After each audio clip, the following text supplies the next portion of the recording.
आपने शहरों के नाम बदल दिए, आपने रेलवे स्टेशनों के नाम बदल दिए, हैदराबाद का नाम बदलने का भी वादा कर लिया है। यहां तक तो चलो ठीक था, लेकिन अब बीजेपी पार्टी की तरफ से भारत का राष्ट्रगान को बदलने की भी बात उठी है।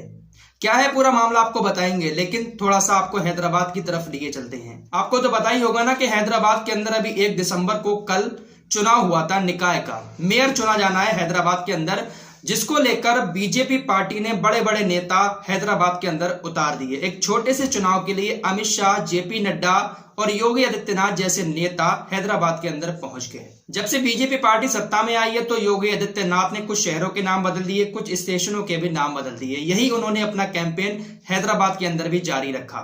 उन्होंने 2018 के इलेक्शन में कहा था कि अगर तेलंगाना में भारतीय जनता पार्टी की सरकार आती है तो हम तेलंगाना को भाग्य नगर बना देंगे, लेकिन तेलंगाना में बीजेपी की सरकार नहीं आई। अब निकाय चुनाव में जब प्रचार के लिए योगी आदित्यनाथ हैदराबाद पहुंचे तो उन्होंने एक बार फिर से यही बात कही कि अगर बीजेपी पार्टी यहां पर निकाय चुनाव जीत जाती है तो हम हैदराबाद का नाम बदलकर भाग्य नगर रख देंगे। लेकिन यहां पर बड़े सवाल ये उठने लगे कि एक छोटे से चुनाव जीतने पर क्या एक हैदराबाद का नाम बदला जा सकता है?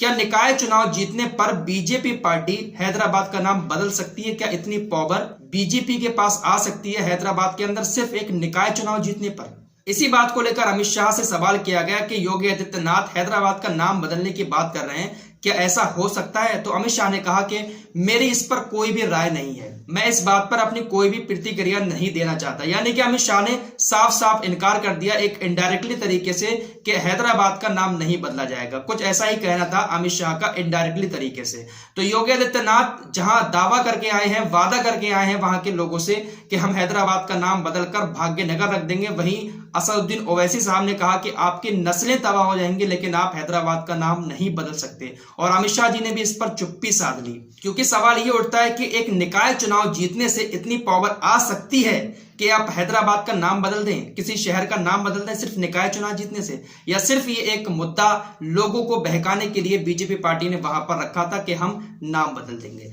वो बात और है कि अगर पूरे प्रदेश में बीजेपी की सरकार आ जाए तो हो सकता है कि वहां का नाम बदल दे बीजेपी पार्टी, लेकिन अभी निकाय चुनाव जीतने से शायद हैदराबाद का नाम नहीं बदला जा सकता। इसी को लेकर अब दूसरी खबर आपको बता दें, नाम बदलने को लेकर डॉक्टर सुब्रमण्यम स्वामी को आप सभी लोग जानते ही होंगे, अक्सर इनको आप लोग टीवी डिबेट में देखते होंगे। भाजपा के बहुत ही ज्यादा गद्दावर नेता हैं। डॉक्टर सुब्रमण्यम स्वामी ने प्रधानमंत्री नरेंद्र मोदी को एक चिट्ठी लिखी और चिट्ठी में कहा कि जो राष्ट्रीय गान के कुछ शब्द हैं उसमें बदलाव किया जाए, जन गण मन जो है उसमें थोड़ा सा बदलाव किया जाए। इसके लिए उन्होंने नरेंद्र मोदी साहब को एक चिट्ठी लिखी है। उन्होंने इस चिट्ठी को ट्विटर पर भी शेयर किया था। क्या लिखा था इस चिट्ठी में मैं आपके सामने स्क्रीनशॉट डाल रहा हूं, आप चाहें तो यहां से डिटेल्स पढ़ सकते हैं। अगर मैं पूरी चीज बताऊंगा तो वीडियो बहुत लंबा हो जाएगा, आप वीडियो को पॉज करके यहां पर ये डिटेल्स जो है पढ़ सकते हैं। तो सुब्रमण्यम स्वामी ने राष्ट्रीय गान को बदलने की मांग की है। एक तरफ शहरों के नाम बदले जा रहे हैं, स्टेशनों के नाम बदले जा रहे हैं, अब राष्ट्रीय गान में भी बदलाव की मांग बीजेपी की तरफ से की गई है प्रधानमंत्री नरेंद्र मोदी साहब से। तो देखते हैं कि प्रधानमंत्री इस पर क्या फैसला लेते हैं। लेकिन इन सारी चीजों से ज्यादा जरूरी है इस वक्त जो मेन मुद्दे हैं उन पर बात की जाए, किसानों की बात की जाए, बेरोजगारी की बात की जाए। इन सारे मुद्दों पर अगर सरकार बात करेगी तो देश के लिए ज्यादा अच्छा होगा, ना कि नाम बदलने से कुछ देश का भला हो सकता है। इस पूरे मैटर पर आप लोगों की क्या राय है, आप लोग कमेंट करके जरूर बताएं। और जो लोग डिटेल्स पढ़ना चाहते हैं, मैं डिस्क्रिप्शन में भी इसका खबर का लिंक डाल दूंगा और ये स्क्रीनशॉट भी आपके सामने है, यहां से पूरी खबर आप पढ़ सकते हैं।